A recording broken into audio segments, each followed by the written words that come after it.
Hormuz പ്രതിസന്ധിയുടെ ആഴം വർദ്ധിക്കുന്നു. റെഡ് സീ ഹൂത്തികളുടെ ആക്രമണവേദിയായതോടെ ക്രൂഡ് ഓയിൽ നീക്കത്തിനുള്ള ബദൽ മാർഗവും ഭീഷണിയിൽ.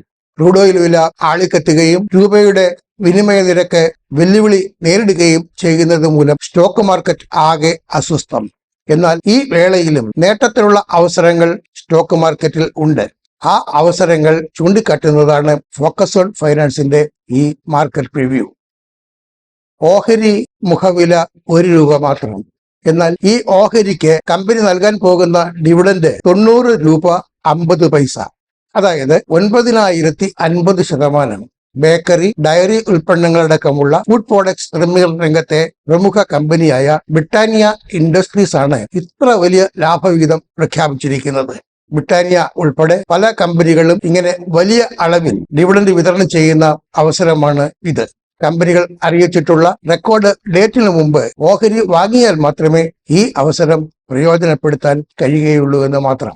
വിവിധ കമ്പനികൾ പ്രഖ്യാപിച്ചിട്ടുള്ള ഉയർന്ന നിരക്കുകളും ആ നിരക്കിലുള്ള ഡിവിഡന്റ് വിതരണത്തിന് ജൂലൈ, ഓഗസ്റ്റ് മാസങ്ങളിലായി ബ്രിട്ടാനിയ ഉൾപ്പെടെയുള്ള കമ്പനികൾ പ്രഖ്യാപിച്ചിട്ടുള്ള റെക്കോർഡ് ഡേറ്റുകളും ഈ മാർക്കറ്റ് റിവ്യൂവിൽ ഉൾപ്പെടുത്തിയിരിക്കുന്നു. വലിയ അളവിൽ ഡിവിഡന്റ് പ്രഖ്യാപിക്കുന്ന കമ്പനികളെ സംബന്ധിച്ച വിശദ വിവരങ്ങളിലേക്ക് കടക്കുന്നതിന് മുമ്പ് മാർക്കറ്റിന്റെ നിലവിലെ അവസ്ഥയിലേക്ക് ഒന്ന് കണ്ണോടിക്കാം. പശ്ചിമേഷ്യയിലെ സ്ഥിതി ഏറെക്കുറെ ശാന്തമാകുന്നതിനിടയിൽ വീണ്ടും സംഘർഷം മൂർച്ഛിച്ചത് മാർക്കറ്റിനെ സംബന്ധിച്ച എല്ലാ കണക്കുകൂട്ടലുകളും തെറ്റിക്കുന്നതായി. ഹോർമൂസ് കടലിടുക്കിലൂടെയും റെഡ് സീ വഴിയുമുള്ള കപ്പൽ ഗതാഗതം പ്രതിസന്ധിയിലായതോടെ രാജ്യാന്തര വിപണിയിൽ ബ്രെന്റ് ക്രൂഡിന്റെ വില ബാരലിന് $100 പിന്നിട്ടിരിക്കുകയാണ്. ഇതാണ് കടന്നുപോയ വ്യാപാര വാരത്തിൽ മാർക്കറ്റിന്റെ മുന്നേറ്റത്തിന് കനത്ത പ്രതിബന്ധമായത്. നിലവിലെ അനിശ്ചിതത്വം എത്ര നീളുമെന്ന് ഒരു നിശ്ചയവുമില്ല. അനിശ്ചിതത്വം എത്ര ദിവസം അല്ലെങ്കിൽ എത്ര ആഴ്ച നീളുമെന്നറിയാതെ അങ്കലാപ്പിൽ അകപ്പെട്ടിരിക്കുകയാണ് ആഗോളതലത്തിൽ തന്നെ നിക്ഷേപക സമൂഹം. ഈ അങ്കലാപ്പിനിടയിലാണ് പ്രസിഡന്റ് ഡൊണാൾഡ് ട്രംപിൽ നിന്ന് മറ്റൊരു ഭീഷണി കൊണ്ടിരിക്കുന്നത്. US ഇമ്പോർട്ട് ചെയ്യുന്ന ജനറിക് ഡ്രഗ്സിന് 200% വരെ താരിഫ് ഏർപ്പെടുത്താൻ തീരുമാനിച്ചിരിക്കുന്നു എന്നാണ് ട്രംപിന്റെ അറിയിപ്പ്.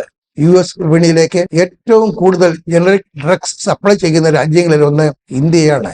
സൺ ഫാർമ, ഡോക്ടർ റെഡ്ഡീസ് ലബോറട്ടറീസ്, സിപ്ല, ലൂപ്പിൻ, അരബിന്ദോ ഫാർമ, സൈഡസ് ലൈഫ് സയൻസ് എന്നിവയ്ക്ക് US ഗണ്യമായ മാർക്കറ്റ് ഷെയർ ആണുള്ളത്. ഓഗസ്റ്റ് 1 മുതൽ 2 വർഷത്തേക്ക് 0 താരിഫ് ആയിരിക്കുമെന്നും പിന്നീട് മാത്രമേ ഉയർന്ന താരിഫ് പ്രാബല്യത്തിൽ വരികയുള്ളൂ എന്നും ട്രംപ് വ്യക്തമാക്കിയിട്ടുള്ളതിനാൽ ഇന്ത്യയിൽ നിന്നുള്ള എക്സ്പോർട്സിന് തൽക്കാലം ഇടിവുണ്ടാകില്ലെന്ന് കരുതാം. 2025, അതായത് മുൻ വർഷം ഇന്ത്യയിൽ നിന്ന് US ജനറിക് ഡ്രഗ്സ് എക്സ്പോർട്ട് $970 കോടി ഇന്ത്യയിൽ നിന്നുള്ള ആകെ ഫാർമസ്യൂട്ടിക്കൽ എക്സ്പോർട്സിന്റെ 38%. ക്രൂഡ് ഓയിലിന്റെ വിലയുണ്ടായിരിക്കുന്ന അതിവേഗ വർധനയും $ഡോളറുമായുള്ള വിനിമയത്തിൽ രൂപയ്ക്ക് സംഭവിച്ചിരിക്കുന്ന വിലയിടിവും മാർക്കറ്റിൽ പടർത്തുന്ന പരിഭ്രാന്തി കുറച്ചൊന്നുമല്ല എന്ന് സമ്മതിച്ചേ തീരൂ. എന്നാൽ ഇതിനിടയിൽ നിക്ഷേപകർക്ക് പ്രയോജനപ്പെടുത്താൻ കഴിയുന്ന അവസരങ്ങളിൽ ഒന്നാണ് വിവിധ കമ്പനികളിൽ നിന്ന് പുറത്തു വന്നുകൊണ്ടിരിക്കുന്ന പ്രവർത്തന ഫല പ്രഖ്യാപനങ്ങൾ. 120-ലേറെ കമ്പനികളിൽ നിന്നുള്ള ലാഭനഷ്ട കണക്കുകൾ ജൂലൈ 27 ആരംഭിക്കുന്ന ആഴ്ചയിൽ പുറത്തു വരുന്നുണ്ട്. ഭാരത് ഇലക്ട്രോണിക്സ് ലിമിറ്റഡ്, അതായത് BEL, Canara bank, Hindustan Unilever, Larsen and Toubro, Tata capital, Adani ports, Asian paints, Dabur, Tata steel, ITC, Maruti, Bajaj finance എന്നിങ്ങനെ വ്യത്യസ്ത വ്യവസായ മേഖലകളെ പ്രതിനിധാനം ചെയ്യുന്ന കമ്പനികളുടേതാണ് പ്രവർത്തന ഫലങ്ങൾ. കേരളത്തിൽ നിന്നുള്ള V-Guard ഇൻഡസ്ട്രീസ്, ധനലക്ഷ്മി ബാങ്ക് എന്നിവയും ഫലപ്രഖ്യാപനം നടത്തുന്ന കമ്പനികളുടെ കൂട്ടത്തിലുണ്ട്. ജൂൺ 30 അവസാനിച്ച ക്വാർട്ടറിൽ ധനലക്ഷ്മി ബാങ്കിന്റെ വായ്പയിൽ 26.47% വർധന ഉണ്ടായതാണ് അറിയുന്നത്.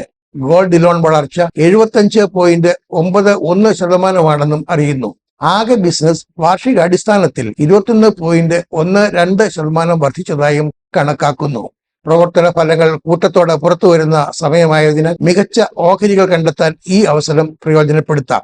എന്നാൽ ഫലപ്രഖ്യാപനത്തിന് മുമ്പും ഫലപ്രഖ്യാപനത്തിന് ശേഷവും ഓഹരി വിലകളിൽ വലിയ അളവിൽ കയറ്റിറക്കങ്ങൾ ഉണ്ടാകുമെന്ന് ഓർമ്മ വേണം. ഫലപ്രഖ്യാപനത്തിന് മുന്നോടിയായി കണ്ടുവരാറുള്ള മറ്റൊരു പ്രവണത വലിയ തോതിലുള്ള സ്പെക്കുലേറ്റീവ് ട്രേഡിംഗ് ആണ്. ഇത് തിരിച്ചറിയാതെ നിക്ഷേപം നടത്താൻ തയ്യാറായാൽ കൈകൊള്ളുമെന്ന് ഓർക്കുന്നതും നല്ലത്. ഇനി ജൂലൈ, ഓഗസ്റ്റ് മാസങ്ങളിലായി വലിയ അളവിൽ ഡിവിഡന്റ് വിതരണം ചെയ്യുന്ന കമ്പനികൾ ഏതൊക്കെ എന്ന് നോക്കാം. ബ്രിട്ടാനിയ 9,050% ഡിവിഡന്റാണ് പ്രഖ്യാപിച്ചിരിക്കുന്നത് എന്ന് തുടക്കത്തിൽ പറഞ്ഞിരുന്നല്ലോ. ജൂലൈ 31 ബ്രിട്ടാനിയ നിശ്ചയിച്ചിരിക്കുന്ന റെക്കോർഡ് ഡേറ്റ്. വാഹന നിർമ്മാണ രംഗത്തെ പ്രമുഖരായ ഐച്ചർ മോട്ടോഴ്സ് പ്രഖ്യാപിച്ചിരിക്കുന്നത് 8,200% ഡിവിഡന്റാണ്. ഐച്ചർ മോട്ടോഴ്സ് റെക്കോർഡ് ഡേറ്റും ജൂലൈ 31 നിശ്ചയിച്ചിരിക്കുന്നത്. മാരുതി സുസുക്കി 2,800% ഡിവിഡന്റാണ് നൽകുന്നത്. ഓഗസ്റ്റ് 7 കമ്പനിയുടെ രജിസ്റ്ററിൽ പേരുള്ള ഷെയർ ഹോൾഡേഴ്സിന് ഡിവിഡന്റ് ലഭിക്കും. വലിയ അളവിൽ ഡിവിഡന്റ് പ്രഖ്യാപിച്ചിട്ടുള്ള മറ്റൊരു കമ്പനി ബോഷ് ലിമിറ്റഡ് ആണ്. 2,700% final dividend. Record date August 4. Rating ഏജൻസിയായ ക്രിസിൽ ലിമിറ്റഡ് നേരത്തെ നൽകിയ 900% ഇടക്കാല ലാഭവിഹിതത്തിനു പുറമെ 1000% കൂടി ഇന്ററിം ഡിവിഡന്റ് നൽകാൻ തീരുമാനിച്ചിട്ടുണ്ട്. July 27 record date. 540% ഡിവിഡന്റ് പ്രഖ്യാപിച്ചിട്ടുള്ള ചെന്നൈ പെട്രോളിയം കോർപ്പറേഷൻ ഓഗസ്റ്റ് 7 റെക്കോർഡ് ഡേറ്റായി നിശ്ചയിച്ചിരിക്കുന്നത്. വലിയ അളവിൽ ഡിവിഡന്റ് പ്രഖ്യാപിച്ചിട്ടുള്ള മറ്റു കമ്പനികളിൽ Automotive Axles, Bayer Crop Science, Goodyear, Gillette India Limited, Procter and Gamble തുടങ്ങിയവയുണ്ട്. ഇനി ജൂലൈ 27 ആരംഭിച്ച് ജൂലൈ 31 അവസാനിക്കുന്ന വ്യാപാര വാരത്തിൽ സ്റ്റോക്ക് മാർക്കറ്റിന്റെ സാധ്യതകൾ എന്തൊക്കെയെന്ന് നോക്കാം. കടന്നുപോയ ആഴ്ചയുടെ അവസാനം സെൻസെക്സ് ക്ലോസ് ചെയ്തത് 76,059.77 എന്ന നിലവാരത്തിലാണ്.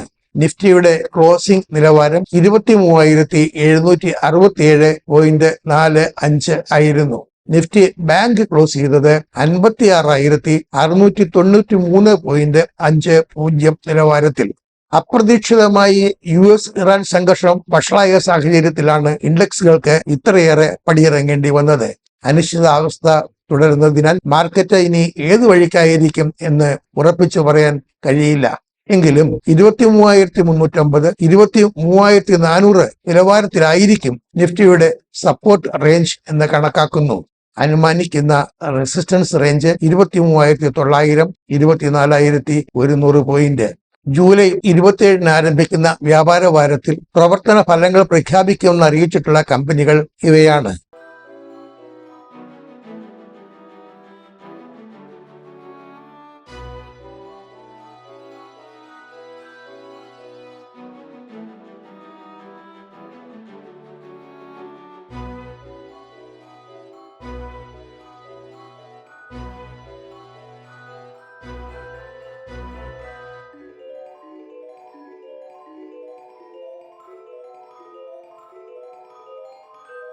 ഇനി ഡിവിഡന്റിന് അർഹതയുള്ള ഷെയർ ഹോൾഡേഴ്സ് ആരൊക്കെ എന്ന് നിർണ്ണയിക്കുന്നതിന് കമ്പനികൾ പ്രഖ്യാപിച്ചിട്ടുള്ള റെക്കോർഡ് ഡേറ്റുകൾ നോക്കാം.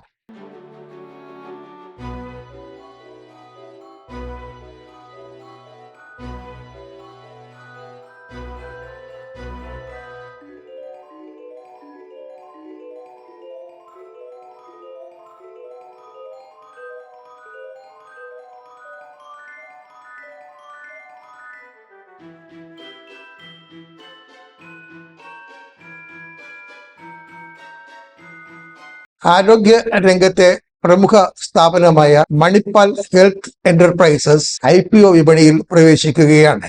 മണിപ്പാൽ ഹെൽത്ത് എന്റർപ്രൈസസിന്റെ IPO ആരംഭിക്കുന്നത് ജൂലൈ 29. 9,275 കോടി രൂപയുടേതാണ് ഇഷ്യൂ. 560-590 രൂപ നിലവാരത്തിലുള്ള പ്രൈസ് ബാൻഡാണ് മണിപ്പാൽ ഹെൽത്ത് എന്റർപ്രൈസസ് നിശ്ചയിച്ചിരിക്കുന്നത്.